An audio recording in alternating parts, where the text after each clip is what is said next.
네, 세바시 정도 될지는 모르겠는데요. 한번 이렇게 20분 안에, 20에서 25분 안에 간략하게 할 수 있을지 모르겠는데 빠르게 진행해 볼게요. 일단 저는 소개받은 대로 명지대학교에 근무하고 있고요. 마치 좀 유명한 그 교양대학이 그 경희대 후마니타스 컬리지나 아주대 거기 다산학부대학 그런 것처럼 이렇게 학생들이 교양을 책임지고 그다음에 전공자유로 들어온 학생들 1학년 동안 잘 지도해서 이제 학과로 올려보내는 그런 기능을 하는 단과대학인데요. 거기 소속돼서 영어 교육을 하고 있고요.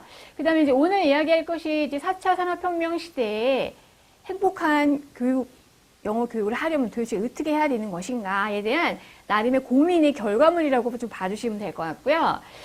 우선은 우리가 4차 산업혁명 시대에 대한 이야기는 많이 들어보셨잖아요, 이미. 그리고 이제 이게 2016년도에 다보스 월드 이코노믹 포럼이라 그래서 이제 세계 경제 포럼이라고 하기도 하고 다보스 포럼이라고 하기도 하잖아요. 예, 거기서 처음 나온 용어인데 요게 이제 요 클라우스 슈왑이라는 회장님이 쓴 책이 굉장히 유명해졌죠. 그래서 요 키워드는 아마 저희가 그 대선 치를 때요, 지난번에 그 대선 치를 때 그 후보들이 나와가지고 4차 산업혁명 어떻게 해야 된다라고 해서 그때 아마 사람들이 많이 이제 귀에 있게 약간 개념이 모호하긴 하지만 중요한 건가 보다라고 우리는 많이 그때 이제 그게 들어왔던 것 같고요. 여기 이제 홈페이지에 들어가 보시면 제가 연결을 해놨는데 시간이 많지 않으니까 그냥 설명만 드리면은 이렇게 말하자면은 전 세계 경제 전문가, 정치인, 여러 사람들이 아젠다를 설정을 하는 거죠. 미래 사회 뭐가 중요한가 아젠다 설정해서 그 아젠다에 자기가 만약 컨트리뷰션 할 수 있을 것 같다. 예를 들면 환경 문제다 그러면 그 아젠다 설정의 플랫폼을 만들어 놓는 거예요. 그래서 누구든지 내가 여기에 좋은 아이디어가 있다라고 하면은 그 플랫폼에 자기 컨트리뷰션을 하게끔 만들어 놓은 거죠. 그리고 각종 리포트를 만들어내고 또 최근에는 여기서 발표한 리포트 중에 그 세계 경쟁력 순위 발표했잖아요. 우리나라가 무려 13위로 발표가 됐었죠. 예. 그래서 굉장히 아주 핫한, 근데 규모는 그렇게 큰 규모는 아니더라고요. 근데 어쨌든 여기에서 이제 클라우스 슈왑 회장님께서 처음으로 4차 산업혁명이라는 키워드를 언급하면서 이제 우리 모두가 많이 익숙해진 키워드고요. 이거는 여러 번 들어보셨을 텐데, 그래도, 간단하게 언급하면 1차가 우리가 증기기관, 그 다음에 2차가 전기, 3차가 반도체로 인한 어떤 패러다임의 전환이잖아요. 그리고 이제 4차가 말하자면 이제 정보, 또 AI로 대변되는 어떤 지능의 발전, 이건데, 사실 이 유비쿼터스라는 단어도 초반에는 사용되는데 요즘에도 유비쿼터스라고 말 안 하잖아요. 오히려 사물 인터넷이나 그런 표현으로 하지. 용어도 좀 변화하는 것 같긴 한데 어찌 됐거나 우리가 이런 큰 패러다임의 변화를 겪으면서 각자 자기 직업군에서 약간 위협 아니면은 가능성 이런 것들을 다 보시잖아요. 가능성보다는 위협이나 어떤 불안함이라든가 미래에 대해서 그런 것들이 더 사실 많죠. 그래서 이것도 이제 이미지 긁어가지고 온 건데요. 그래서 결국에 이제 다보스 포럼에서 하신 말씀은 요거거든요. 4차 산업혁명 시대는 모든 것이 연결되고 되게 지능적인 사회로 진화한다. 그러니까 지능과 정보가 AI와 빅데이터가 만나면 이제 게임 끝나는 거잖아요. 우리랑 같이 이게 인간이랑 경쟁하는 것이. 그래서 이런 부분에 대해서는 다 들어보셨을 거고 해서 빠르게 넘어가도록 하겠습니다. 이거는 요번 책에서 아마 2018년도에도 책이 새로 나오긴 했는데요. 여기 초기 버전 책에서 보시면은 잘 글씨가 안 보이시죠? 2025년에 발생할 티핑 포인트예요. 2025년까지는 이러한 일이 발생할 확률이 이 정도 된다는 거거든요. 근데 여기 제가 읽어드리면은 91%, 즉 거의 가능성이 매우 농후한 게 인구의 10%가 인터넷에 연결된 옷을 입는데요. 의류. 그러니까 이건 약간 우리 의료 그거라도 연결되죠. 그래서 내 체온이나 땀을 얼마나 흘리느냐 이게 연결돼가지고 나의 주치의와 연결될 수도 있고 네트워크로요. 그렇다고 하는데 좀 지켜봐야 될 것 같고 제가 여기서 궁금한 거는 여러분 무인주행 자동차 궁금하지 않으시나요? 전 좀 궁금하거든요. 지금 사실 그게 어떤 사고가 발생했을 때 인터넷 연결된 의류를 입은 것과는 피해가 사이즈가 다르잖아요. 그렇기 때문에 과연 저는 제가 살아 생전에 이게 정말 다닐까 너무 궁금해요. 근데 여기 이 세계경제포럼에서 예측한 바로는 여기 보시면은 미국 도로를 달리는 차들 가운데 10%가 자율주행 자동차다. 이게 78%라고 하거든요. 그러니까 5년 내에 이런 일이 일어날 가능성이 78%라는 거예요. 사실 좀 궁금하긴 합니다. 근데 이제 막 사고가 빵빵 터지잖아요. 그러니까 정말 귀추가 주목되긴 하는데, 그래서 이러한 것들을 보면은 이제 이 사람들이 이거를 뭐 그냥 이 수치가 그냥 나온 건 아닐 테니까 정말 궁금하긴 하고 기대가 되기도 하고 걱정이 되기도 하고 뭐 그렇다라는 거고, 뭐 이런 부분들은 사실 보통 4차 산업혁명 관련해서 기사가 나오거나 할 때 굉장히 자극적인 요소로 나오잖아요. 과연 내가 속해 있는 직업군은 버틸 것이냐, 무너질 것이냐. 요거 뭐 그런데 많이 나오는 자료들인데, 여기 보면 그래도 이제 제가 이거 가져온 이유는 여기 교사가 있더라고요. 이렇게 초등 교사가 저위험 직종에 있길래 한가닥 희망을 보면서 가져갖고 왔고요. 그래서 이런 것들은 뭐 늘 우리가 보고 이제 지금은 오히려 이런 것들이 좀 무뎌진 것 같긴 해요. 초반에는 막 사람들이 없어질 1순위 막 해가지고 좀 그러기도 했는데요. 요 기사는 사실 내용은 안 보일 테니까 제가 대략적으로 말씀드리면, 사실 이거는 저희 학교 명지신문에 제가 2017년도에 기고한 칼럼인데요. 이때 제가 2017년도면 이제 그런 4차 산업혁명과 영어교육 이슈가 이제 막 서서히 이제 많은 포럼이나 또 이렇게 세미나에서 진행되고 있을 때였어요. 그때 이 교육과정평가원에서 4차 산업혁명과 미래 영어교육에 대한 세미나가 있었고, 제가 그걸 참석하고 나서 이제 오는 길에 생각했던 것들을 정리해 놓은 칼럼인데요. 이때 우리 이제 여기 계셨던 김혜원 교수님도 여기 연사로 나오셨었고, 몇몇 분이 이제 스피커로 나오셔서 말씀을 해주셨는데, 많은 논의가 있었어요. 긍정적인 의견과 부정적인 거. 그 다음에 과연 우리가 이렇게 교재도 변화할 거고, 그러면 과연 이 잉글리시 디바이드라고 하는 이 양극화 현상을 더 심화시키는 건 아니냐. 그죠? 누구는 집에 막 엄청난 딥러닝 하는 머신을 갖다 놓고 기계 영어를 습득하는가 하면 누구는 아닐 거고, 뭐 그런 논의도 나왔고, 평가는 어떻게 해야 되고, 뭐 다양한 의견들이 나왔는데, 사실 이때만 해도 저는 약간 긍정적이었거든요. 그래도 이렇게 많은 불안한 요소들은 있지만 영어 교육이라는 것의 고유 성질이 그렇게 급변하거나 훼손당하진 않을 것 같고, 근데 이때 이제 제가 기억이 나는 거는 이제 말미에 Q&A 세션이 있잖아요. 근데 이제 여러 교수님들이 나와서 발표를 세션을 하시고, 일반 초등이나 중등 교사 선생님이 이제 앉아 계셨어요. 질문을 하시는데 약간 화를 내야 된다고 하나? 이제 우리 선생님이 그래서 우리 보러 어떻게 하라는 거냐, 이제. 당신네들 답을 달라. 당신네들 연구하시는 사람이니까 답을 달라는 거예요. 답이 어딨어요, 근데. 그래서 굉장히 약간 분위기가 좀 쌓여졌던 그런 느낌이 좀 있었거든요. 근데 여전히 사실 이 답은 그 누구도 줄 수 없고, 저도 뭐 여러분과 뭐 PCR 1번 마찬가지고요. 그래서 이때만 해도 저는 그냥 그런 얘기를 듣고 나왔지만, 그래도 영어 교육이라는 게 뭐 그렇게 아까 얘기했듯이 좀 긍정적으로 바라보는 부분이 있었는데, 사실 요즘에 약간 생각이 조금 달라지고 있는 것 같아요, 제가요. 먼저 차 말씀드리도록 하고요.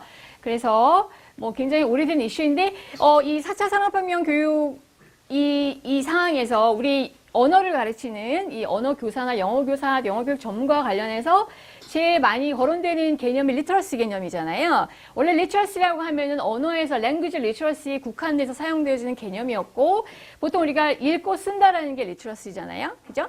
근데 이 리터러시가 제대로 되려면 음소를 잘 이해하고, 그 다음에 소리 이해하고, 보케블러리, 유창성, 이해도, 요 5개가 잘 다져지면은 읽고 쓰는데 문제가 없다라고 하는 굉장히 랭귀지 국한된 개념이었잖아요. 근데 이것이 요것이 이제 요것도 이제 김영호 교수님이 지난번에 요거 영상 유튜브에 있을 거예요. 거기서 요거 이제 자세히 말씀해 주셨는데요. 리터러시라는 게 단지 read하고 write하는 능력에서 이제 더 확장이 되어가지고, 여기 보면은 communication이라는 단어가 여러 번 등장하거든요. 이제는 한 사회의 일원으로 참여하는데 필요한 능력이 돼버린 거예요. 그러니까 단순히 읽고 쓰는 것이 아니라 내가 한 사회의 일원으로서 커뮤니케이트하고 사회에 기여하는 데 필요한 능력이 리터러시라고 됐고, 이건 제가 뉴월드 인사이클로피디아라는 데서 가져온 정의인데요. 다른 데서 나오는 정의도 굉장히 유사한 것들이 많이 있어요. 즉 개념이 확장되었다는 거예요. 랭귀지에 국한된 것이 아니라 좀 이제 범위가 넓어졌습니다. 배지영 선생님 같은 경우에도 기존의 읽기 쓰기를 넘어서 의미를 해서 의사소통하는 과정, 사고하기 전반적으로 이제 퍼지게 된 것이고요. 요거는 이제 인터내셔널 리딩 어소시에이션이라고 하는, 여기 굉장히 말하자면 리딩 관련해서는 아주 유서가 깊은 그런 이제 학술 단체인데요. 여기서 최근에 2015년도라고 했던가, 최근에 단체 이름을 바꿨어요. International Literacy Association을 바꿨어요. 그러니까 reading이라는 단어에서 literacy로 바꾼 거죠. literacy라는 단어의 이제 확장성과 또 이것을 이제 말하자면 이 학회에서 이해하고 발빠르게 대처한 거죠. 여기도 보시면 literacy라는 것을 정의 내리는데요. communicate라는 단어가 들어가고요. 그 다음에 사람들과 연결해주고, 그 다음에 그들이 원하는 것을 성취할 수 있도록 empower 해주고, 이런 것들이 이제 literacy라고 정의를 내리고 있어요. 2015년 맞네요. 그래서 결국에 communication, connection are the basis of who we are and how we live together and interact with the world. 즉, 지금 이 현대화된 세상에 살아남으려면은 커뮤니케이션하고 커넥션 해야 된다. 이걸 하기 위해서 필요한 게 literacy다. 라고 얘기를 하고 있거든요. 예, 그렇기 때문에 단순히 이제 language literacy가 아닌 거예요. 따라서 이게 이름이 literacy가 붙어 들어가는, 그러니까 조어가 굉장히 많아지고 있죠, 지금요. 제가 좀 빠르게 말하고 있죠. 괜찮으신가요? 네. 시간에 쫓기다 보니. 네. 항상 그 시간을 지켜야 된다라는 그게 강해가지고. 자, 그 다음에 우리나라에도 보면 한국 리트러시 학회라는 게 있어요. 근데 이게 원래 이름이, 대한장문학회예요. 대한장문학회. 왠지 올드해 보이죠. 대한장문. 그래서 이게 이제 장문을 연구하는 학회였는데 요 학회도 최근에 2017년도에 한국 리트러시 학회로 이름을 바꿨어요. 명칭을. 그렇기 때문에 아마 전체적인 이 흐름을 여러분들이 좀 이해하시라고 좀 예들을 좀 가져온 거고요. 아까 말씀드렸듯이 literacy라는 단어가 들어가서 많은 단어가 조합이 되고 있어요. 단순히 language literacy가 아니라 이제 media literacy, 우리가 이제 이 언론이 진짜냐 가짜냐, 이 기사가 진짜냐 가짜냐를 판별할 수 있어야 되고, 그렇기 때문에 media literacy의 교육이 학교에서도 이제 되고 있죠. 그 다음에 digital literacy, 그 다음에 cultural literacy, 그 다음에 여기 좀 안 보이는데 game literacy인데요. 말하자면 이제 게임 학생들이 많이 하잖아요. 저는 잘 안 해서 모르지만, 그러니까 게임을 할 때 지켜야 될 예절이라든가 뭐 이런 것들에 대한 교육도 이제 게임 리트러시라고 해서 여러 지역단체, 그러니까 지방자치 단체로 그 단위로 되고 있더라고요. 교육청에서 되고 있고요. 그 다음에 scientific literacy, 과학에 대한 리트러시도 필요한 게 뭐냐면, 사실 여러분들 그거 믿으시는지 모르겠는데 그 혈액형에 의한 성격 있잖아요. 과학이냐 비과학이냐. 사실 약간 비과학스럽잖아요. 그래서 제가 개인적인 느낌으로는. 근데 그 혈액형에 의한 성격에 관련된 거 논문이 나와 있는 걸로 제가 알고 있거든요. 그럼 과연 이게 과학의 영역이냐라는 것에 대한 분별력. 또 헬스 리트러시도 마찬가지죠. 건강에 대한 정보가 넘쳐나잖아요. 이런 모든 것을 현대인으로 제대로 판별할 수 있는 게 리트러시라고 하는 건데, 따라서 단순한 읽고 쓰기가 아니라 현대인으로서 살아남으려면 필요한 능력이 돼버린 거예요. 리트러시가요. 아이고. 그래서 여기도 보시면 점점 늘어나는 리트러시에 대한 그 교육의 요구들이 있고, 여기 보면 지금 아까 헬스 리트러시에 대한 거겠죠, 여기요. 건강정보. 여기 미디어 리트러시 교육이 있고요. 여기 게임 리트러시 있고요. 이런 식으로 이제 리트러시에 대한 교육들이 많이 이루어지고 있다더라. 예. 라는 얘기를 하고 있고요. 그러니까 이제 그렇다 그러면은 우리가 지금 현재로는 우리 타이틀이 English Teacher, 내지는 뭐, 그렇잖아요. 영어 교사, 영어 교재 개발자, 뭐 이렇게 되어 있잖아요. 그럼 과연 리트러시하고 어떻게 연결될 수 있겠느냐. 요게 이제 김혜호 교수님, 사실 저 석사 지도 논문 교수님이세요. 김혜호 교수님의 논문에 보면은 이렇게 되어 있어요. 미래 영어 교사는 여전히 영어 교사로 불릴 가능성이 크다. 하지만 일부는 리트러시 교사로 불릴 수도 있다. 그런데 불리는 명칭과 관계없이 요구되는 역량의 종류는 지금보다 많아질 것이고, 다른 분야의 역량을 영어교육 활동에 활용할 수 있는 융합 창의적 역량이 크게 요구될 것이다. 그러니까 예를 들자면 그런 것이죠. 사실 저도 이제 현장에서 영어를 가르쳐요. 저 대학에서 1학년 학생, 주로 1학년 학생이죠. 대상으로 이제 공대 학생들 같은 경우에는 그 공대 관련된 리딩 컨텐츠를 읽고 쓰게 하는 과목을 가르치는데요. 그걸 가르칠 때 요즘에 아이들이 파파고를 돌린다거나, 예를 들어 뭐 원체커나 뭐 그런 그래머 에러를 해준 앱을 돌린다고 할 때 돌리지 말라고 할 수가 없거든요. 그러면 이제 예를 들어서 그래, 하는 김에 그럼 다 같이 파파고 돌리자. 그래가지고 제가 여기다 파파고를 돌린다고 할 때, 그러면 이제 제가 교사로서 제가 충분히 숙지하고 있어야 되는 스킬은 3가지가 되는 거잖아요. 우선 제대로 된 한국어 넣어야 되고, 그죠? 그 다음에 파파고 뭐 돌리는 거 어렵지 않지만 잘 돌려줘야 되잖아요. 그잖아요? 그러면 이제 그 디지털 리트러시나 컴퓨터 리트러시 필요하고요. 그 다음에 그 파파고가 일을 해서 결과물로 나온 영어가 제대로 되어 있느냐 보려면 또 잉글리시 랭귀지 리트러시가 필요하잖아요.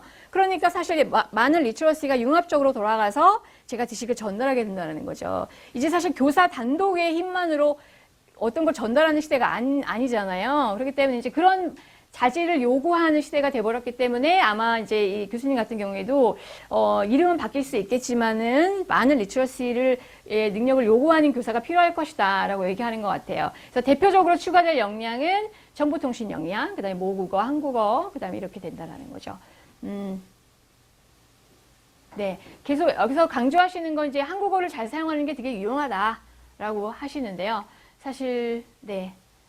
다 모국어자긴 하지만 또 우리가 딱히 또 한국어에 자신 있는 건 아니잖아요. 한국어도 갈고 닦아야 될 것 같기도 하고. 아무튼 그렇습니다. 그래서, 제가 이제, 저도 그래서 저희 명지대학교의 학생들 영어교육 프로그램의 이름을 지금 현재 그냥 영어 1, 영어 2 이렇게 돼 있거든요. 근데 제가 2015년도에 명지대학교에 왔는데, 그냥 이름이 좀 별로더라고요, 저는. 그래서 이름을 좀 바꿔봅시다. 라고 해가지고 한번 의견을 냈었어요. 그래서 저가 이게 일리트러시로 바꾸자고 해서 제가 2017년도에 의견 드렸는데 뭐 깔았어요. 그래서 안 됐고 왜냐면 그 과목명 하나를 바꾸는 게 쉽지는 않더라고요. 근데 제가 영어가 뭐냐 영어가 리트러시 하면 얼마나 있어 보이기도 하고 미래지향적이며 막 설명하고 이게 페이퍼도 드렸는데 아직 결정되진 않았는데요. 아무튼 그래서 이 리트러시라는 단어 자체에 대해서도 의미가 확장되고 또 결국 우리가 랭귀지 교사다 보니까 또 관련이 있는 개념이어서 설명을 좀 드렸고요. 지금 우리가 영어 교육 관련해서 이제 전화 선생님들께서 일을 하고 계신데, 보통 우리나라 교육과정을 보시면은 지금 7차 개정 교육과정을 따르고 있잖아요. 근데 자세히 들여다보면은 대체적으로 나오는 것들이 의사소통. 기본적으로 그 의사소통이라는 그 큰 프레임워크에서 우리가 벗어나지 않잖아요.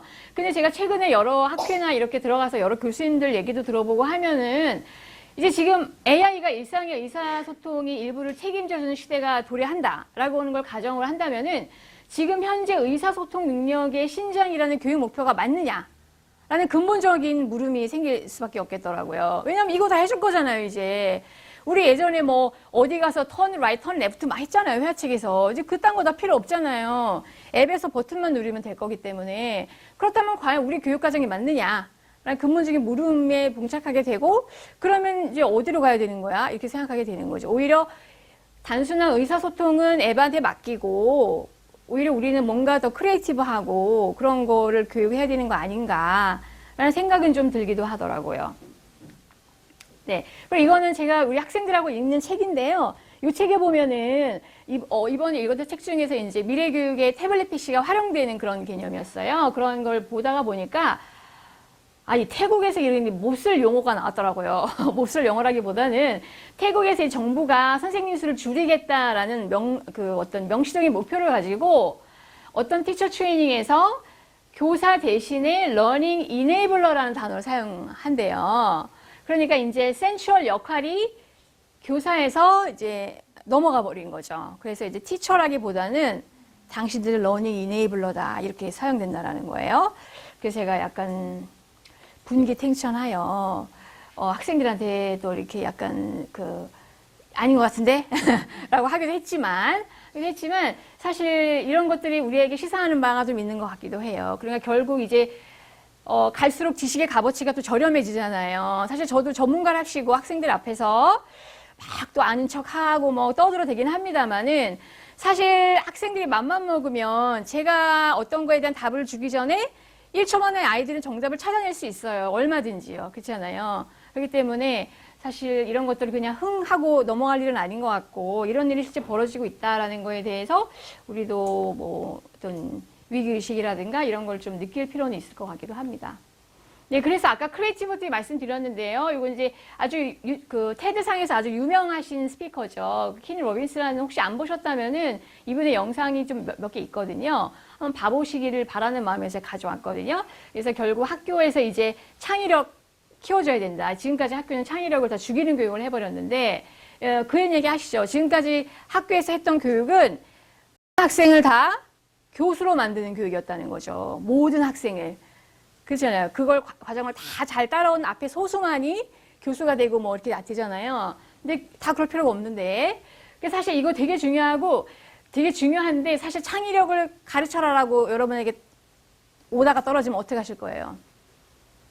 참 창의력이 막막하잖아요, 우리가요. 지금 저희 대학 내에서도 여러 가지 교양 과목 중에서 지금 이런 식으로 오다가 떨어졌다기보다 하여튼 굉장히 중요한 이슈로 떠오르는 게 인성교육이거든요.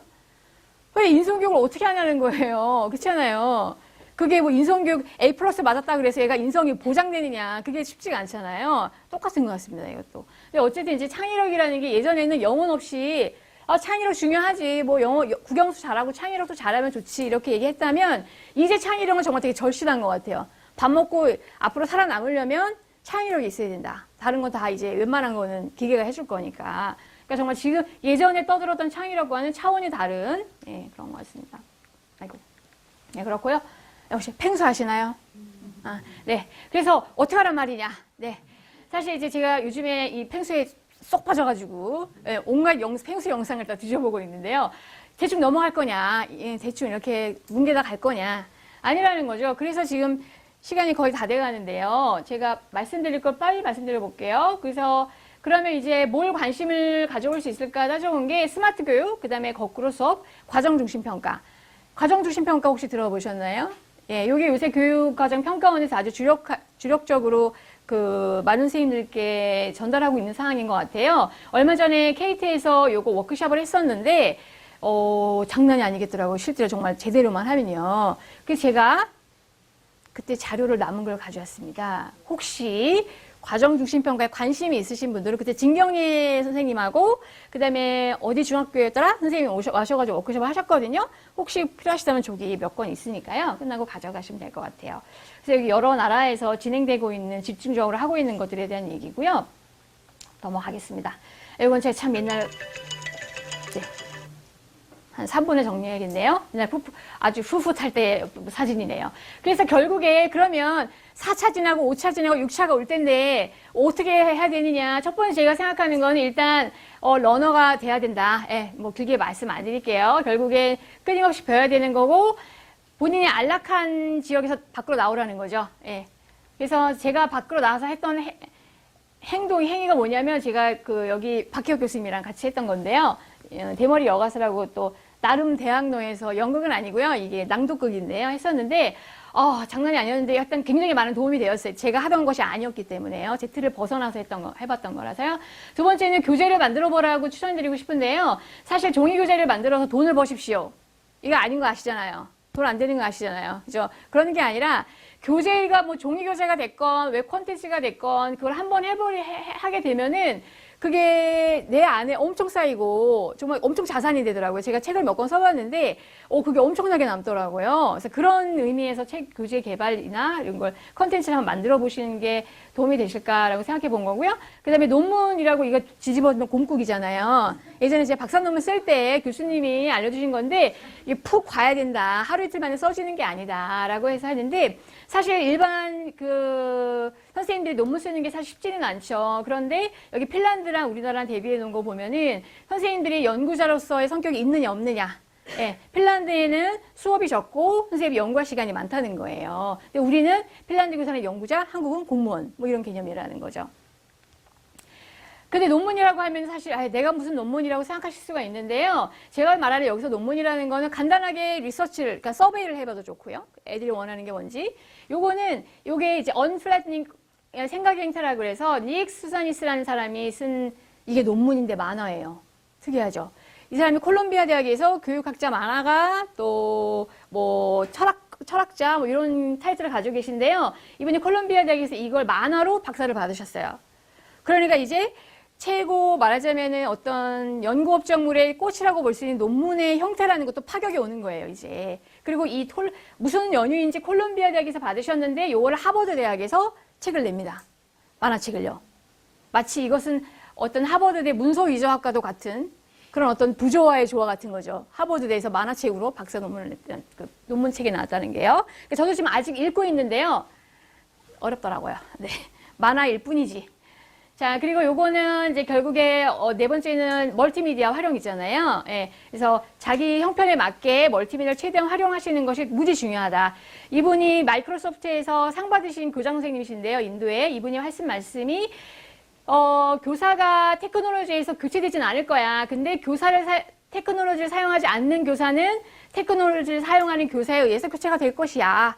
그런 테크놀로지 사용해야 돼. 라고 얘기하신 거고요. 저도 전적으로 공감하고요. 이 부분에 대해서. 이건 제가 시간이 없어서 안 보여드릴 건데요. 이게 이제 제가 매년 교사를 대상으로 뭘 워크숍을 진행하고 있거든요. 근데 선생님들이 의외로 많이 활용 안 하시더라고요. 예. 역시 또 펭수입니다. 그래서 마지막은 think out of the box. 즉, 이 김명수 누군지 아세요, 혹시? 맞습니다. 이거 봐요. 엄청나게. 우리가 이 사장 이름을 왜 알아야 돼요?